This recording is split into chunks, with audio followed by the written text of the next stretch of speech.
In front of me is TECNO Spark 20 Pro, and today I would like to show you how you can add audio or video file to text message.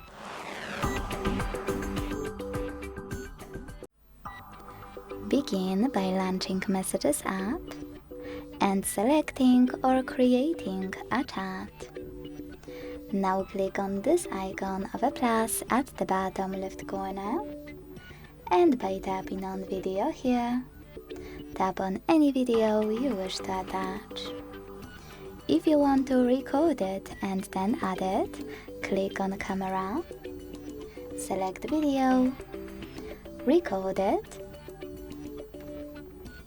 and click on this checkmark at the bottom right corner to attach it. To add an audio file, you need to create it here and then add it. To do that, use this microphone at the bottom right corner. Hold to record and start talking.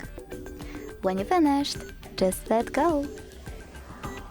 Thanks so much for watching. If you enjoyed this video, leave a like, comment and subscribe. Bye!